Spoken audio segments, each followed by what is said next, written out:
Buenos días, buenas tardes, familias en el espectro autista.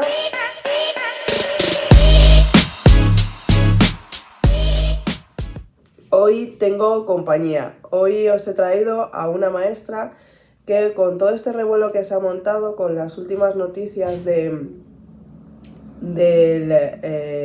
lo de aumentar el ratio de los alumnos con TEA sin añadir más profesionales, más profesores, pues quería contar con la colaboración de una maestra que nos puede contar un poquito cómo es su experiencia en el cole siendo maestra y habiendo trabajado con niños en el espectro.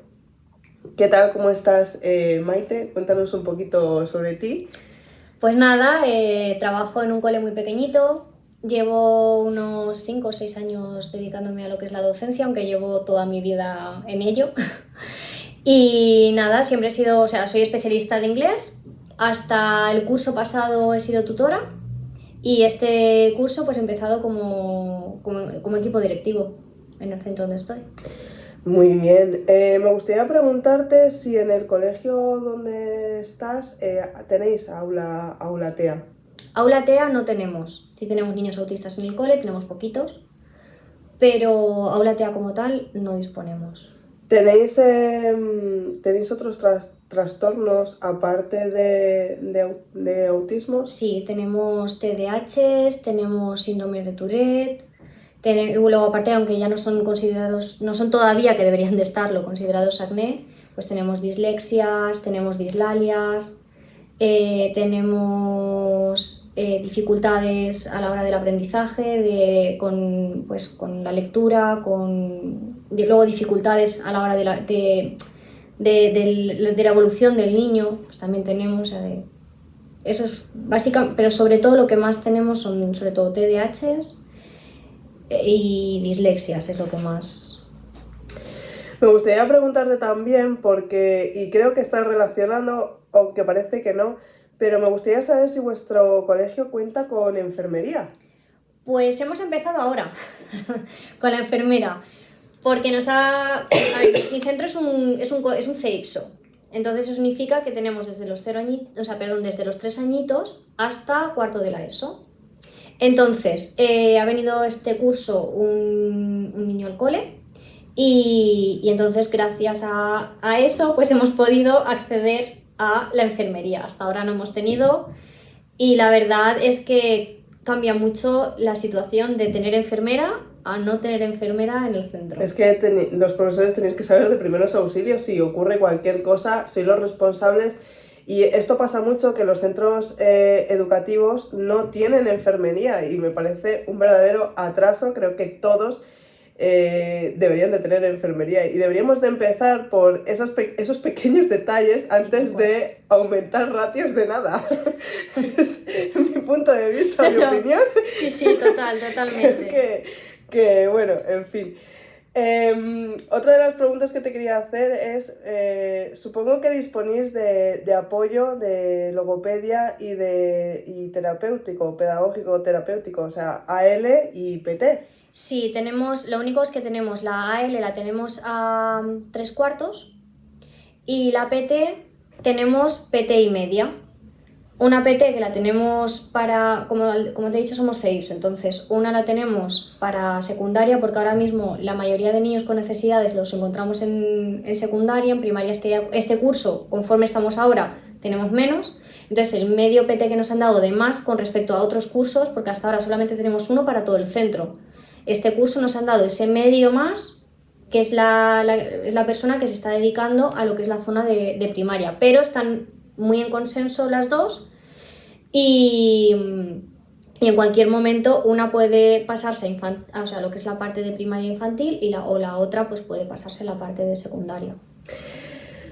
Me gustaría también preguntarte, bueno, tengo muchas preguntas. Sí, no. Me gustaría, ¿tienes algún alumno con necesidades educativas en el aula o has tenido en algún momento algún alumno con necesidades educativas? Sí. Y bueno, ¿cuál es el protocolo de actuación cuando os encontráis con estas dificultades? ¿Cómo lo haces teniendo a X niños más ese alumno con necesidades educativas? A ver, lo primero es que es complicado. Me lo imagino. Es complicado. Entonces, a ver, un profesor, cualquier maestro, lo primero que tiene que hacer es irse al expediente del niño, revisa pues todo su historial, a ver qué es lo que le pasa. Pues una cosa que los centros muchas veces no tenemos, y es que las familias a veces no nos aportan los informes externos, y eso, por ejemplo, a nosotros parece una tontería, pero nos ayuda muchísimo porque realmente sabemos qué le pasa a ese niño, qué necesidades tiene, y así pues por lo menos les podemos ayudar en nuestra medida lo mejor que podemos. Claro, entonces, el problema está cuando tienes 25 niños en el aula y tienes a lo mejor 2 o 3 niños con necesidades. No puedes dejar a unos de lado o a otros, tienes que llegar a todos. Entonces, problema que nos encontramos que no podemos llegar. No llegamos. ¿Actualmente cuántos alumnos tienes en clase? Pues gracias a que nuestro cole es un cole muy chiquitito, es un línea 1, sí que hay clases que son más numerosas. Hay una clase, por ejemplo, que hay 23 niños. Esa es la más numerosa de lo que es el cole. Pero luego tenemos clases, la menor es la de 3 añitos, que tenemos solamente 4 niños. O sea, eso es una gozada. Eso es una suerte. Es una gozada. Para esa profesora, es una suerte muy grande. Pero luego lo que es la media del centro está entre unos de 15 a 20. O sea, en eso nosotros no nos podemos quejar. Y gracias a eso podemos atender a muchos más niños que en otros centros donde están a 25. Sí, porque creo que en la clase de mi hijo están, creo que a 22, porque mi hijo, al estar en una clase con aula TEA, creo que se reduce, ¿no? O sea, un niño vale como por 2. No. Eso hace muchos años que dejó de ser así. No. Un niño de educación especial, si pensamos como en sillas, ¿sí? ¿Vale? En el aula hay 25 sillas. Pues lo único que ocurre es que cuando la primera vez que al niño se le escolariza, que son en 3 añitos normalmente, pues ahí se reservan 2 sillas, para niños con necesidades. O sea, ahí realmente, pues si pensamos en números, ahora mismo la zona de infantil se ha bajado la ratio a 20. Se bajó hace 2 años.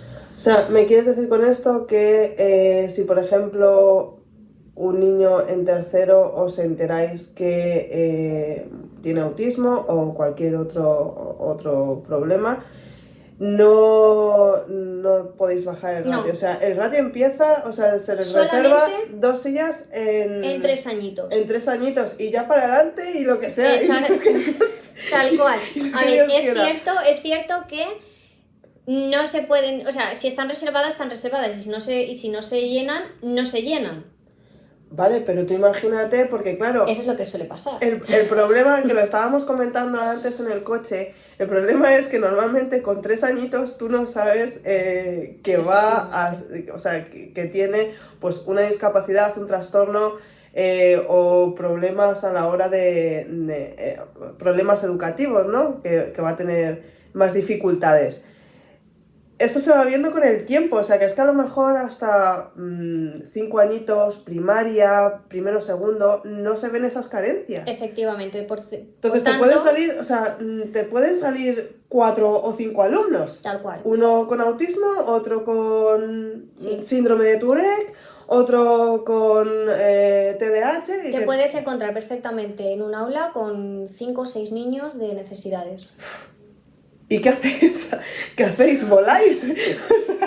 Pues intentar paliarlo como podemos, pero con ayuda de las PT, con ayuda de las AL, con ayuda del orientador. Es que al final es un sobreesfuerzo que estáis haciendo los profesores muy importantes. Sí.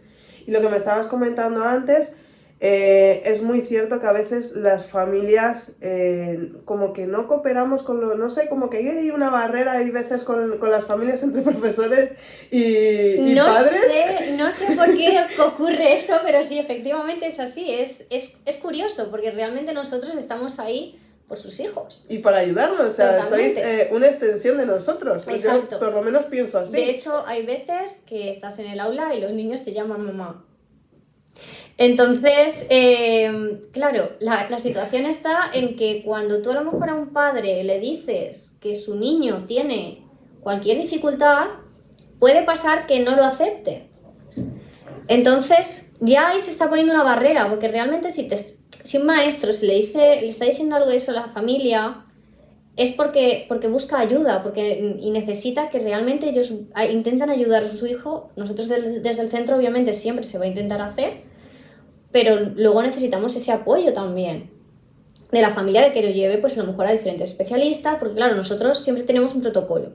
En el momento en el que tenemos un niño que pensamos que puede tener cualquier situación, lo primero que hacemos es hablar con el orientador. Ese orientador le pasa unas pruebas, obviamente previa autorización de la familia, y pues nada, se le pasan las pruebas y a partir de ahí pues nosotros desde el centro se le intenta decir que lo lleve a un especialista. Y ya se le considera a ese niño, aunque la familia no lo lleva al especialista, nosotros desde el centro ya le estamos intentando dar esa ayuda con esa AL o ese PT que tenemos en el centro. ¿Qué ocurre? Que si nosotros tenemos una AL o un PT, no está por ese niño, porque ese niño realmente no está diagnosticado todavía. Pero al tener esa figura, pues se le intenta ayudar.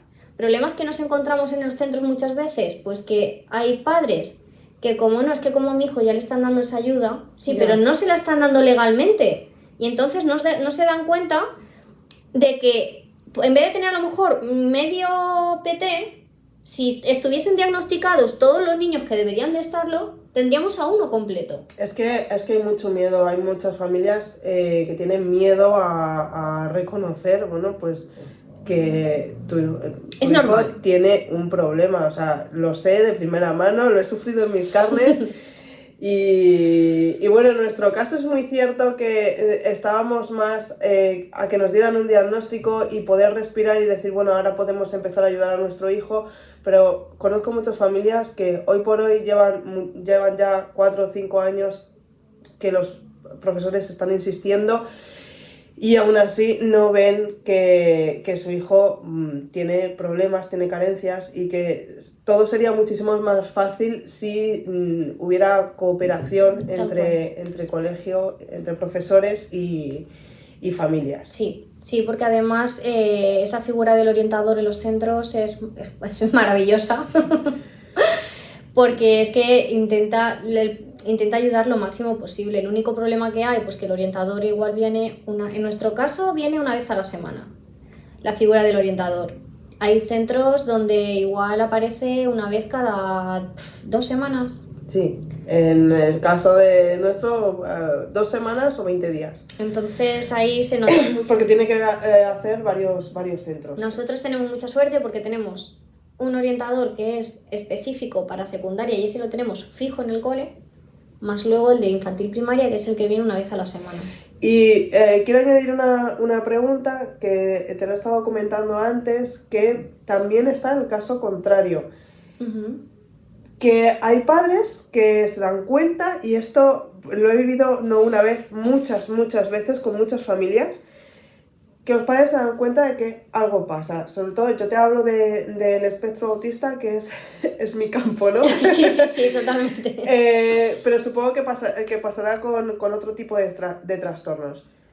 Entonces llegan los padres preocupados al colegio, hablan con la tutora y la tutora dice, porque hay muchas veces que, sobre todo las niñas, suelen enmascarar muy bien este tipo de trastornos. Entonces, bueno, pues llega la profesora y dice, no, vosotros estáis exagerando, la niña o el niño es un poco tímido y ya está. Y no quieren ayudarles a pasar por el proceso de, bueno, te hago no sé si se abre no sé muy bien si se abre el expediente, si tienes que hacer un papel o un informe, pasarlo a Se empieza un protocolo. Sí. A ver, es cierto que hay profesores que, o sea, muchas veces, sobre todo, o sea, pasa muchas veces con el espectro autista, pero es que también ocurre con altas capacidades. Ah, bueno, lo de las altas capacidades.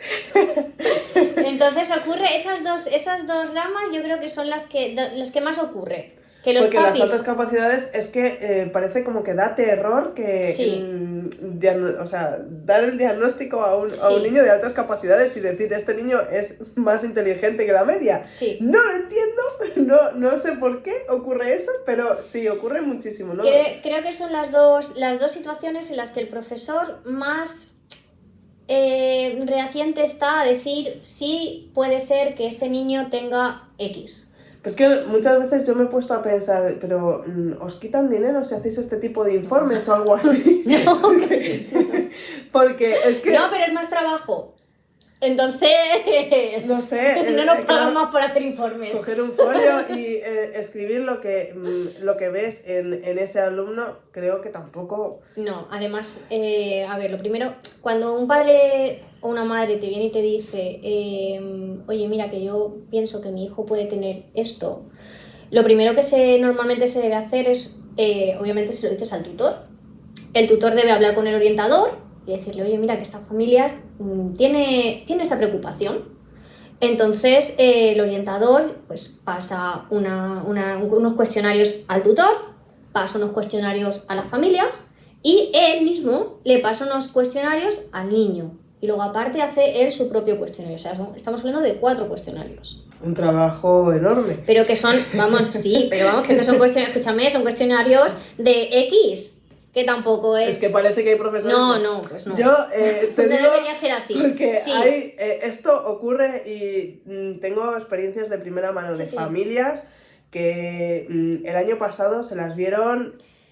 Pero, o sea, tan bestial como que tuvieron que ir con el papelito del neurólogo y decirle, ¿le vas a hacer ya el informe, por favor? Esas situaciones yo creo que muchas de las veces suceden porque los niños al final no se demuestran, no son iguales, no reaccionan de la misma manera en el centro que fuera de él y en casa. Exacto, sí, eso le pasa, por ejemplo, a mi hijo. Entonces la situación es muy diferente. Saben enmascarar, pero aún así hay ciertas señales que se ven. O sea, y cuando la familia te está diciendo, mira esto, y si se comporta así en el recreo, o si hace esto, es por esto, yo creo que los profesores deberían de escuchar. Sí.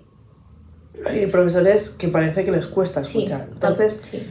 Hablamos de lo que te digo, hablamos de esa barrera entre profesores están por un lado y están por otro. O sea, muchas veces somos los maestros los que como que nos paramos a decir no, esto no, o la familia te está diciendo algo y realmente como que no te lo crees. Y luego está el caso contrario, o sea, lo otro, las familias, las que son las que te dicen no, esto no es así. Eso realmente debería desaparecer. En mi caso, yo como persona, como docente, pues obviamente si a mí me viene una familia y me dice que tiene cualquier incertidumbre sobre su peque, pues yo voy a hacer todo lo posible por ver si eso es así o no lo es. Para las familias que tengan esta situación, pues yo como docente lo que recomiendo es, si el tutor no hace caso, acudir al orientador.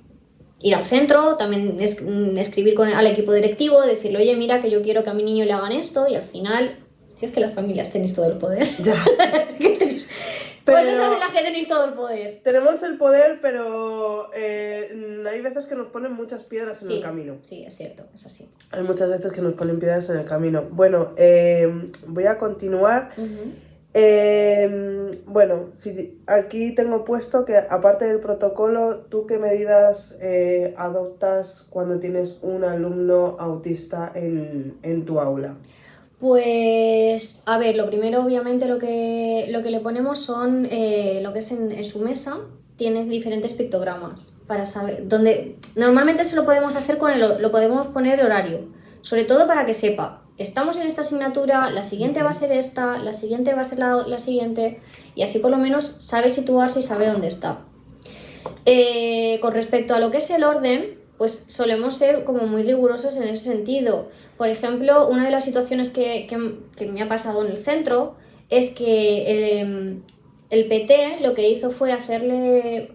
Era un niño, pues era una personita que se ponía pues como muy nerviosa, ¿no? Entonces, sobre todo en la hora del patio. ¿Qué hizo el PT? Pues le hizo como unas tarjetitas. Era como un llavero. Sí. Entonces, en ese llavero tenía instrucciones. Bueno. Dependiendo de si, por ejemplo, él se ponía nervioso, pues sabía lo que tenía que hacer. Le cogía su tarjeta, su llavero, que lo llevaba siempre con él en el patio. Es que suelen ser muy visuales. Y sabía cómo tenía que actuar. Y si no lo sabía, venía enseguida a alguno de los profesores que estábamos en el recreo para que le intentásemos ayudar. Estamos hablando de un niño que da de sí, que la familia está muy encima, que trabajan con el niño, y entonces eso al final se nota. Es que, bueno, y se me está ocurriendo otra pregunta y al final se me va a ir el vídeo de madre. Pero, ¿qué pasa cuando, claro, tú trabajas en el colegio con el niño, tienes los pictogramas hechos, tienes tal, y te das cuenta de que en casa pues no están siguiendo las instrucciones, no está teniendo apoyo pues de psicólogo, logopeda? Esas situaciones también las hemos tenido. Ahí la situación cambia mucho porque ves que el niño no avanza. Ves que que tú intentas y por más que intentas con ese niño no avanza. Le explicas las cosas, es más, es que nos ha pasado en diferentes situaciones. Entonces, lo que acaba sucediendo es que el niño se acaba frustrando.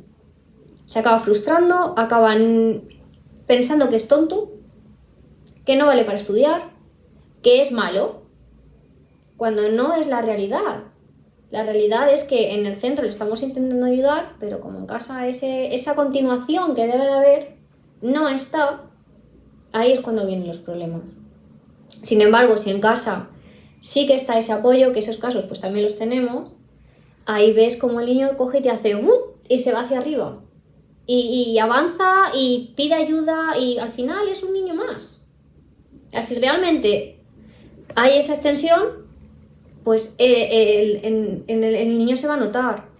Y una pregunta que bueno, esto es una duda, cuando os encontréis con necesidades educativas, a la hora de hacer los exámenes, ese tipo de adaptación, ¿cómo es? ¿Cómo lo valoras? ¿Va a ser en función de las necesidades del niño? ¿Se puede hacer oral, escrito? Sí. ¿Le cambias las preguntas del examen? Lo que se debería hacer, lo primero, el docente lo primero que hace cuando tenemos un niño con necesidades, con cualquier tipo de necesidades, es hablar con el orientador, con el PT y con la AL. Entonces, una vez tenemos todo eso, dependiendo de la necesidad que tenga ese niño, nos juntamos, hacemos en equipo, nos juntamos en reunión y entonces vemos qué tipo de exámenes le podemos hacer a ese niño, qué es lo que más le va a facilitar.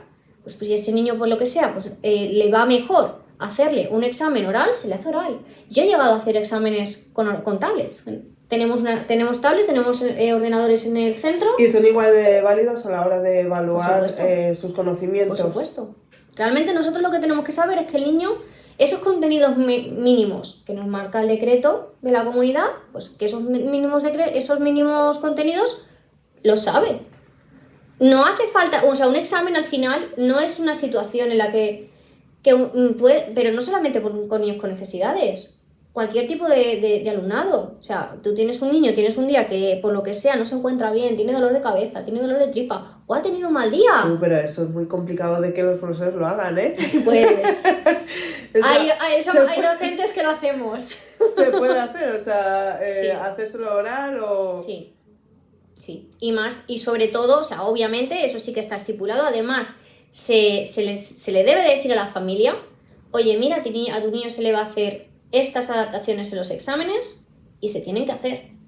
Y si no se le hacen, vosotros como padres, si veis que hay algo que os chirría, tenéis todo vuestro derecho en ir al centro y decir, oye, mira, que quiero ver el examen de mi hijo. Eso me pasó a mí el año pasado. Luego estuve viendo que sí, se le hace, bueno, a las necesidades de mi hijo, lo que hacen es que se lo subrayan por colores las palabras Esa es una de las... más significativas para que él, bueno, pues comprenda. Aparte tiene un apoyo de una profesora que está con él y le lee las preguntas, y si no las entiende o se hace el lío, pues se las transforma, sin decirle por supuesto la respuesta, se las transforma a un lenguaje que él las puede entender. Una de las adaptaciones que también se suele hacer, por ejemplo, es acortar los exámenes. Si tú ves que un niño no llega a tal, pues si por ejemplo, pensemos en matemáticas, un ejercicio que tiene, yo qué sé, 5 sumas. Pues si tienes un niño con necesidades y ves que necesita más tiempo, lo correcto no es que le demos más tiempo para hacerlo. Lo correcto sería quitarle. Es decir, si yo tengo 5 sumas, pues este niño en vez de hacerle 5, le hago 2 o le hago 3. Si realmente voy a saber, con 2 o 3 yo ya sé si ese niño sabe sumar o no. Lo correcto sería no darle esa ampliación de tiempo, que si la necesitas se le puede dar, pero se la das si ya le has rebajado los contenidos en el examen. Porque si tú le das a un niño con necesidades un examen igual de largo que a un niño sin necesidades, no le va a dar tiempo a terminar. Si luego encima ve que él siempre se tiene que quedar después haciendo, va a ser más frustración. Simplemente quita contenido y ya está. Eso no es que, bueno, hay muchos profesores que no son como tú. Bueno, creo que esta pregunta, pero te la voy a volver a hacer. ¿Te resulta difícil atender a las necesidades especiales que tienes ahora mismo en el aula con el ratio actual? El ratio actual es cierto que ha bajado, pero sigue siendo muy alto. Si yo pienso no en el centro que estoy ahora, porque como te acabo de comentar... Pero has estado en otros centros. He estado en otros centros. Y en otros centros sí que he estado incluso por encima de ratio, que también hay esas situaciones y es totalmente... O sea, puede pasar. Puede ser que tú en una aula tengas 26, 27 niños, estés por encima de ratio. Es una barbaridad. Puede ocurrir. O sea, es que además ya no es que tengas necesidades o no especiales, es que a lo mejor hay un niño que simplemente le cuesta más o es más despistado, sin necesidad de que tenga ningún problema ni ningún trastorno de absolutamente nada. Y es que a ese alumno al final terminas perdiéndolo. Totalmente. A ver, yo he estado trabajando en otras comunidades y en la comunidad valenciana, por ejemplo, que es otra de las comunidades donde he estado, allí la ratio está por encima, o sea, mayor que aquí. Allí en primaria, por ejemplo, es 30. Madre mía, 30 alumnos. Entonces sí. Es que es una barbaridad, 30 alumnos, o sea, con 7 años, 8 años, es que pierdes a la mitad de los alumnos, los pierdes, o sea, o están ahí atentos a full. No llegas. Hay técnicas, puedes intentar trabajar cooperativamente, puedes intentar trabajar con una metodología que al final los niños intenten estar activos para que no se aburran y tener pues esas pequeñas herramientas para poder hacer que en el momento en el que tú estés explicando algo que estás hablando te presten atención, pero es muy difícil y es más difícil todavía si te encuentras, por ejemplo, en una misma aula, 3, 4 niños con necesidades, porque no llegas a todos, no llegas. Es complicado y es que no sé en qué estaba pensando nuestras políticas actuales en invertir dinero en sitios donde... Es que nunca se invierte en educación. Educación y salud es como... sí es importante, pero ahí lo dejamos. No sé, pero bueno, no estamos aquí para hablar de política porque si no... Entonces, en vez de casi 30 minutos, nos podríamos tirar 2 horas más. ¿Cuál es tu opinión sobre la noticia que te he comentado antes de aumentar el ratio en las aulas TEA en vez de 5 o 7 niños, pero no metemos más profesores, no metemos más docencia? Me parece un error garrafal, o sea... Sí, a mí también. Aquí creo que estamos... Me parece que totalmente de acuerdo. Que no se está teniendo en cuenta... muchas cosas. Sí, sobre todo las necesidades de ese alumnado. O sea, tú puedes tener un niño, TEA, que muy bien, que pues tira, vale, pero hay otras situaciones en las que no, en las que un solo docente no es o sea, un niño que tiene una crisis y a lo mejor tenemos un docente en el aula, tiene que estar atendiendo a ese niño con la crisis y al resto de los niños que tiene. O sea, no da para... Entonces, ¿queremos aumentar? Muy bien. Mete más docencia, mete más docentes ahí.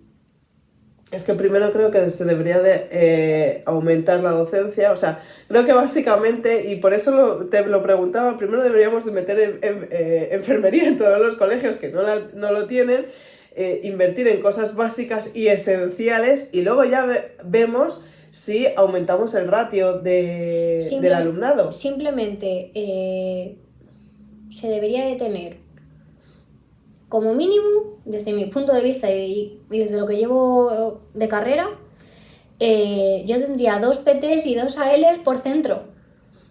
Eso ya de dado. Pero creo que solo hay... Claro, no hay uno. Hay uno de cada. Hay uno. Pero eso ya, pero dado de decir, venga, esto de mínimos.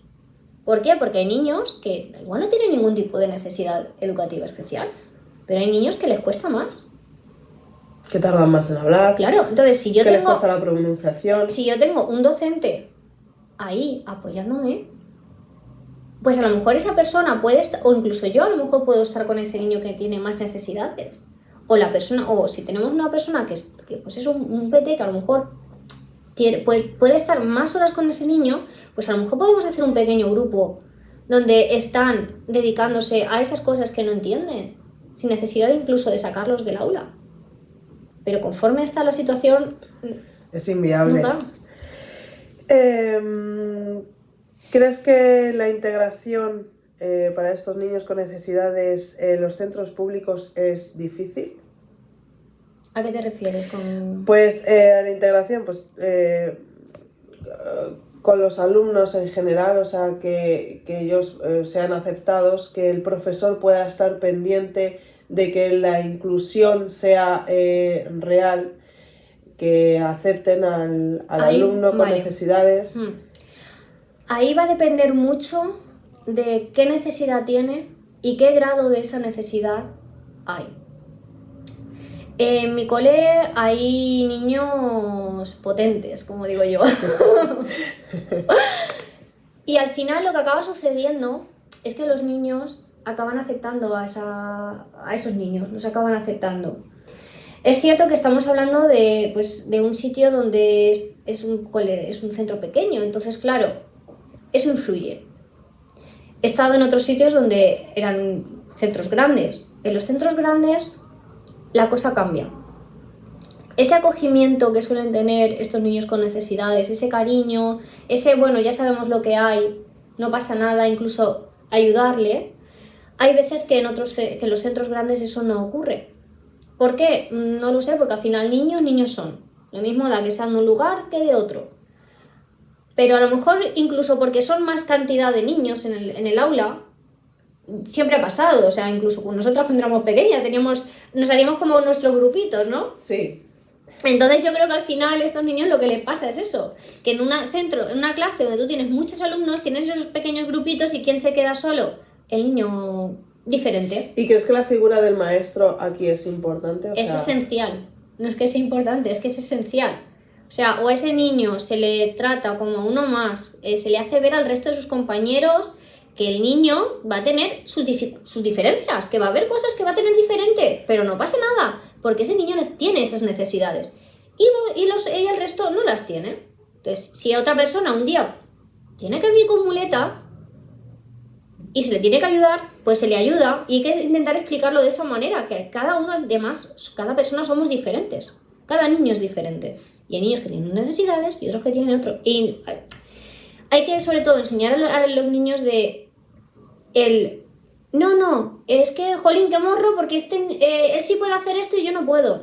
No hay que pensarlo así. O sea, hay que enseñar a los niños a decirle, no, es que tú tienes tus necesidades y tu compañero tiene sus necesidades.